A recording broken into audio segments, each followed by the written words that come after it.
ಕಾಲ್ ಮಾಡಿದ್ರೆ ಈ ring tone, ಅಪ್ಪ ಕಾಲ್ ಮಾಡಿದ್ರೆ ಈ ರಿಂಗ್ ಟೋನ್, ನಾನು ನೋಡಿದ ಮೊದಲ ವೀರ, ಫ್ರೆಂಡ್ ಕಾಲ್ ಮಾಡಿದ್ರೆ ಈ ರಿಂಗ್ ಟೋನ್. ರಕ್ತ ಸಂಬಂಧಗಳ ಈ ತರ ಇಷ್ಟವಾದವರಿಗೆ ಡಿಫ್ರೆಂಟ್ ರಿಂಗ್ ಟೋನ್ ಸೆಟ್ ಮಾಡಬಹುದು.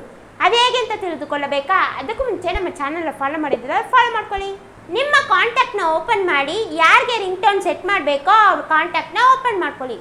ಅಲ್ಲಿ ಕಾಂಟ್ಯಾಕ್ಟ್ ರಿಂಗ್ ಟೋನ್ ಇಲ್ಲಾಂದ್ರೆ ಸೆಟ್ ರಿಂಗ್ ಟೋನ್ ಆಪ್ಷನ್ ಇರುತ್ತದೆ, ಅದನ್ನು ಸೆಲೆಕ್ಟ್ ಮಾಡಿ. ನಿಮಗೆ ಇಷ್ಟವಾದ ಸಾಂಗ್ ಇಲ್ಲಾಂದ್ರೆ ಟೋನ್ ನ ಸೆಲೆಕ್ಟ್ ಮಾಡಿ ಸೇವ್ ಮಾಡ್ಕೊಳ್ಳಿ. ಈಗ ನಿಮಗೆ ಇಷ್ಟವಾದವರು ಕಾಲ್ ಮಾಡಿದ್ರೆ ಆ ಸಾಂಗ್ ಇಲ್ಲಾಂದ್ರೆ ಆ ಟೋನು ನಿಮಗೆ ರಿಂಗ್ ಟೋನ್ ಆಗಿ ಕೇಳಿಸುತ್ತದೆ. ಈ ವಿಡಿಯೋ ಯೂಸ್ಫುಲ್ ಆಗಿದ್ರೆ ನಿಮ್ಮ ಫ್ರೆಂಡ್ಸ್ಗೆ ಶೇರ್ ಮಾಡಿ. ಈ ತರ ಯೂಸ್ಫುಲ್ ವಿಡಿಯೋಗೆ ನಮ್ಮ ಚಾನೆಲ್ನ ಫಾಲೋ ಮಾಡಿ.